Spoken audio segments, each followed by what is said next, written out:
मैं आपको ये बता रहा हूं कि इवन 1984 से लगा लीजिए, जब इंसर्जेंसी जम्मू कश्मीर ने शक्ल दिखानी शुरू की थी, तब से लेके आज तक जो जितने भी इन्फिल्ट्रेशन हुए हैं लाइन ऑफ कंट्रोल से या इंटरनेशनल बॉर्डर के ऊपर, जो जम्मू रीजन है, जम्मू सांबा कठुआ जो है, ये वाली बेल्ट और even Udhampur for that matter, 15 दिन से ज्यादा हो गए हैं कठुआ डिस्ट्रिक्ट में आतंकवादी के साथ एनकाउंटर होते हुए।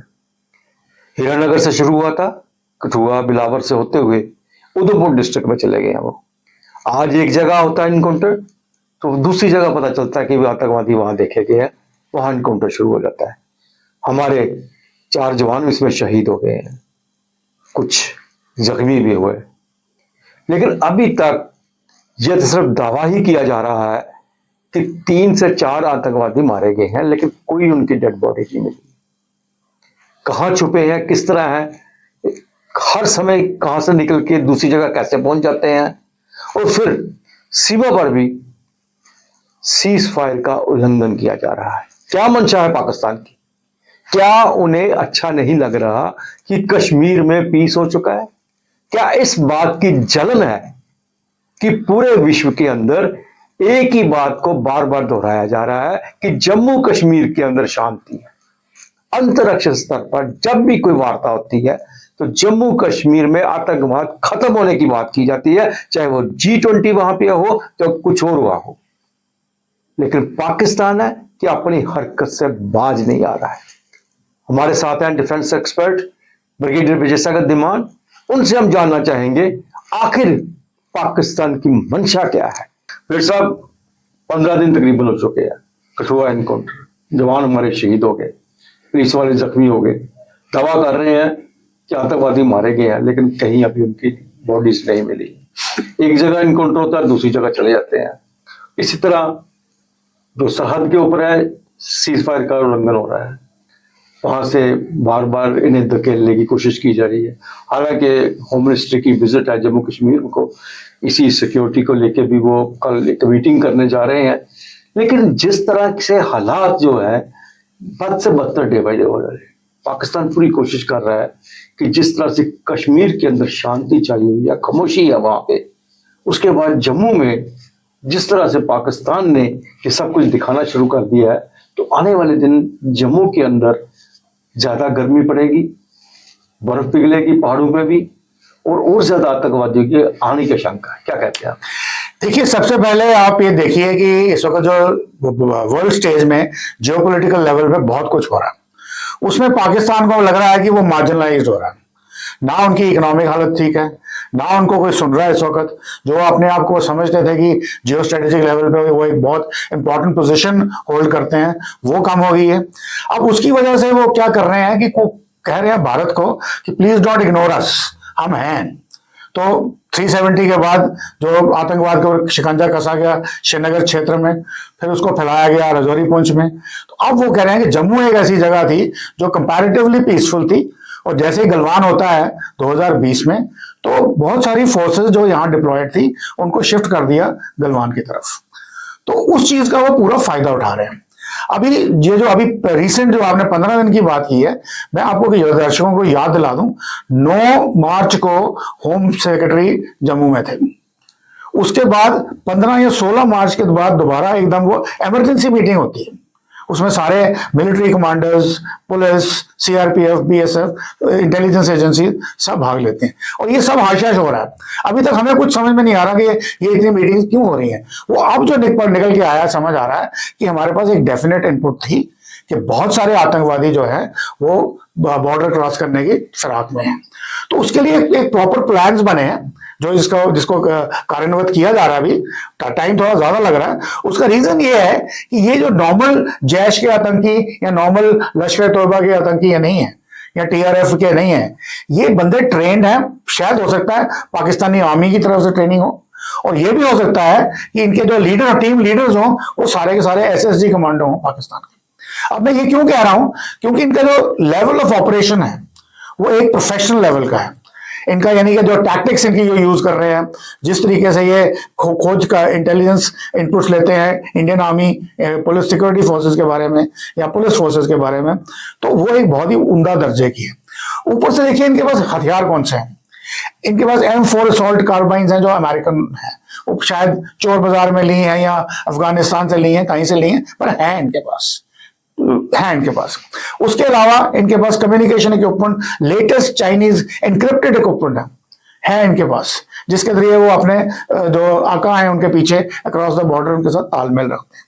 फिर इन्होंने ये भी देखा है, स्टडी किया है कि भाई यहाँ पे जो माइग्रेशन रूट्स हैं गुजर बकरवाल के, जो बड़ी बड़ी हाइट्स के ऊपर हैं, अगर आप नॉर्दर्न साइड पे, नॉर्दर्न बोल रहा हूँ, ईस्टर्न साइड पे चलें, ईस्ट ऑफ बनी बिलावर जो रिज है कठुआ डिस्ट्रिक्ट की, ये आउटर शिवालिक्स हैं, इसमें हाई राइजेस माउंटेन्स हैं, और इनके एक मकान यहाँ है, दूसरा उससे 1 किलोमीटर दूर होगा, तो वो एक दूसरे की मदद कैसे कर सकते हैं? गांव का नाम एक ही है, जैसे मंडी हाइट्स हैं, मछेड़ी हाइट्स हैं, या दूधू बसंतगढ़ का नाम आपने लिया, उसी तरह से बनी एरिया में, छत्रगला एरिया में, तो ये सब जो जगहें हैं, ये इन चीजों यहाँ पे आकर के वो इन लोगों को कोर्स कर रहे हैं कि आप हमारी मदद करिए। वहां डॉक्स बनी हुई हैं, गुजरों की बनी हुई हैं, वहां इनको लॉजिस्टिक्स मिल जाता है, वहां पे इनकी हथियार छुपाने की जगह बन जाती है। तो एक किस्म की ये जो पूरी कोऑर्डिनेटेड इवेंट है, तो कल तक गुजर बकरवाल, आज भी मैं बोलता हूँ, वो पूरे प्रो इंडिया हैं, उन्होंने लड़ाइयां लड़ी हैं, यहाँ तक कि रजौरी पुंछ के इलाके में उनके मेमोरियल्स भी हैं, पर आज हो सकता है उनको दबाया जा रहा है, चाहे वो रिलीजियस रेडिकलाइजेशन उनके दिमाग में डाली जा रही है, वो एक तरीका हो सकता है। दूसरा, खाना खाया तो 6,000 रुपए, 7,000, 10,000 रुपए पैसे पकड़ा दिए, मनी का लालच हो सकता है क्यों, गरीब लोग हैं।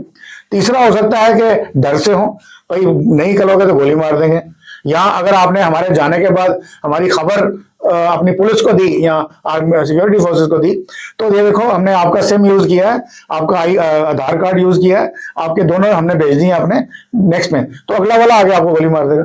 तो ये एक रीजंस हैं जो उन्होंने एक बड़ी सोची समझी चाल के तहत करके इसको करा। एक चीज आपने कही कि वो वेल ट्रेंड जो है, उनके पास इक्विपमेंट भी बहुत अच्छे हैं, लेकिन यहाँ तक हम बात करें हमारी सिक्योरिटी फोर्सेस की और सेना की, ठीक है, हम इस बात को मानते हैं कि शुरुआती जो अटैक हुआ था उसमें हम कह सकते हैं कि कुछ गलती भी कह सकते हैं कि जो इतने ट्रेन नहीं हमारे एसपीएस होते हैं उनको भेज दिया, उनकी शहादत वहां पे हुई। लेकिन अब तो जो वहां पे जो सर्च ऑपरेशन चल रहा है उसमें तो हमारे पास भी उनसे ज्यादा ट्रेंड है, यहाँ पे आर्मी के ISRG के आए हुए हैं, सभी आए हैं, फिर भी इतने दिन लगने के बाद एक दहशत का माहौल बन जाता है कि दहशत बनी हुई लोगों की, अभी तक तो कहीं भी निकल सकते हैं, वो अभी तो वो पकड़े नहीं जा रहे हैं, एक बहुत बड़ी दहशत बनी हुई। देखिए, दहशत का माहौल, 2 सवाल आपने पूछे, एक दहशत के बारे में, दूसरा वेपन्स के बारे में, तो मैं दोनों को एड्रेस करता हूं। जहां तक दहशत का सवाल है, देखिए उन्होंने उन दिन 3 आदमी मार दिए जो एक बारात में जा रहे थे और वो किसी नाले में फेंक दिया, उनके ड्रोन यूज करने पड़े उनकी लाशें ढूंढने के लिए। उसके 2 दिन पहले ऐसे उन्होंने 2 और मार दिए थे। तो हो सकता है वो आदमी ऐसे हों, ऐसे सिटीजन्स हों जो उनकी बात से नहीं माने हों, तो खुंदक में उनको गोली मार दी।